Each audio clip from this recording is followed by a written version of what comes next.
Meu, por que o pessoal tá pistola da vida com o Zema lá, o governador de Minas? Eu vi na internet um monte de gente criticando ele, chamando ele de preconceituoso e tal. O que foi que aconteceu? Pois é, muita gente criticou o Romeu Zema, que é governador de Minas Gerais, por causa de uma entrevista que ele deu para o jornal O Estado de São Paulo no domingo, dia 6 de agosto. Segundo vários políticos e o pessoal da internet, o Zema foi preconceituoso e até separatista, porque ele disse que os estados do Sul e do Sudeste deveriam se juntar num consórcio para defender os seus interesses e, digamos assim, fazer frente aos estados do Nordeste. Tá, mas o que ele disse exatamente? Quem criticou ele? Me explica. Explico sim, e vou pedir pro pessoal deixar aquele like aqui no vídeo, se inscrever no canal e até, quem sabe, deixar um comentário. Mas vamos lá, o Zema disse o seguinte nessa entrevista pro Estadão, abre aspas, hein? Já decidimos que, além do protagonismo econômico que temos, porque representamos 70% da economia brasileira, nós queremos, que é o que nunca tivemos, protagonismo político, fecha aspas. E o que ele está dizendo aqui? Bom, é o seguinte, que o Sul e o Sudeste sempre foram coadjuvantes políticos no Brasil, apesar de terem toda a grana, e que agora ele quer que esses estados sejam protagonistas, que eles estejam no centro das atenções. Vamos ver um pouco mais do que ele disse. Abre aspas, hein? Outras regiões do Brasil, com estados muito menores em termos de economia e população, se unem e conseguem votar e aprovar uma série de projetos em Brasília. E nós, que representamos 56% dos brasileiros, mas que sempre ficamos cada um por si, olhando só o seu quintal, perdemos. Fecha aspas. Aqui, de novo, ele está dizendo que o Norte e o Nordeste têm mais força política do que os estados do Sul e do Sudeste. O que mais que o Zema disse, meu? Eu vi uma história aí de umas vaquinhas que ele falou, eu não entendi nada. O que foi isso? Verdade, verdade. Teve essa fala da vaquinha sim. Ele estava comentando de um fundo que o governo federal quer criar para combater a pobreza no Brasil. Aí ele disse o seguinte, abre aspas, está sendo criado um fundo para o Nordeste, Centro-Oeste e Norte. Agora, e o Sul e o Sudeste não tem pobreza? Aqui todo mundo vive bem? Ninguém tem desemprego? Não tem comunidade?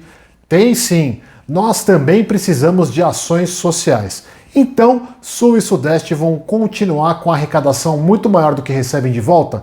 Isso não pode ser intensificado ano a ano, década a década. Senão, você vai cair naquela história do produtor rural que começa só a dar um bom tratamento para as vaquinhas que produzem pouco e deixa de lado as que estão produzindo muito. Bom, fecha aspas, né? Ele basicamente comparou o Brasil com uma fazenda. Os estados do Nordeste seriam vaquinhas que produzem pouco, mas ganham muita atenção do produtor, do dono da fazenda. E os estados do Sudeste seriam vaquinhas que produzem muito, mas são deixadas de lado, tadinhas. O Zema também disse que ele está participando de um grupo que reúne governadores e se chama COSUD, Consórcio Sul-Sudeste, aquele consórcio lá do começo. Esse grupo faz encontros para discutir questões dos estados que fazem parte dele. Tá, e quem criticou o Zema por ter falado essas coisas?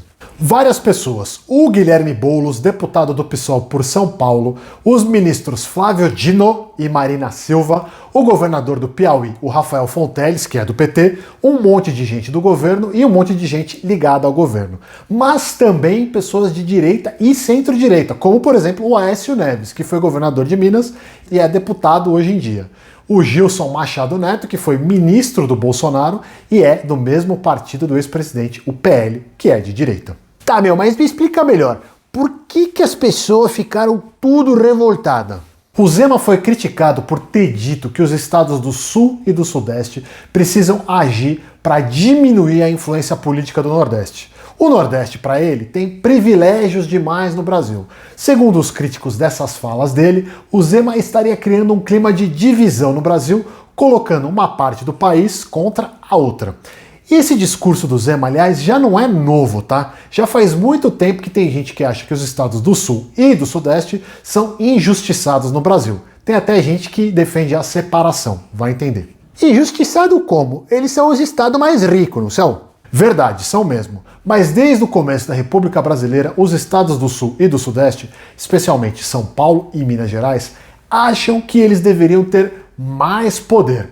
especialmente porque eles estão entre os estados mais ricos do país. O raciocínio é assim: se São Paulo e Minas geram muito dinheiro para o Brasil e tem uma grande parte da população, eles deveriam ter mais poder de dizer como as coisas devem andar no Brasil. Isso é o que eles acham. Mas esses estados não têm poder, não? O Nordeste é que manda no Brasil, então? Não entendi nada. Olha, eles têm bastante poder sim, mas um dos problemas tem a ver com o nosso sistema político, que é representativo. Pensa no seguinte, vamos lá. São Paulo tem a maior população do Brasil, certo? E tem também a maior bancada de deputados federais, são 70. Mas a nossa Constituição coloca um limite para o número de deputados que cada estado pode ter. E esse limite é justamente 70. Se essa regra não existisse, São Paulo poderia ter mais deputados e, portanto, ter mais influência política no Congresso, mais votos, certo? E tem também a questão do Senado. Mas como assim? O que o Senado tem a ver? Todos os estados têm direito a eleger 3 senadores, não importa o tamanho da população deles. Então, no Senado, todos os estados têm o mesmo peso político. O Amapá, por exemplo, tem 3 senadores e São Paulo também. Mas o Zema falou dessas coisas na entrevista? Não falou, mas eu estou mostrando isso para explicar o seguinte: o sistema político do Brasil foi pensado para não dar poder demais para nenhum estado e também para nenhum estado ter poder de menos. Todos os estados, não importa o tamanho, têm 8 deputados no mínimo e 3 senadores. E nenhum pode ter mais de 70. Isso é para criar um equilíbrio de forças no Congresso. E por que o Zema disse essas coisas todas? Ele é governador de Minas, certo? O que ele tem a ver com os outros estados? Bom, o Zema disse que não, mas a verdade é que ele quer ser candidato à presidência em algum momento. Talvez ele concorra em 2026 ou talvez seja em 2030.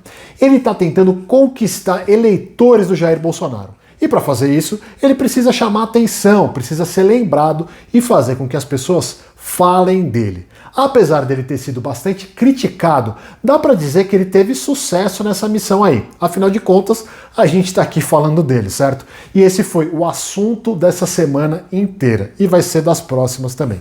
E você, o que você achou? Você achou a fala do Zema preconceituosa? Achou que ele quer dividir o Brasil? Ou você discorda de tudo isso? Deixa aí a sua opinião nos comentários e a gente se vê no próximo vídeo.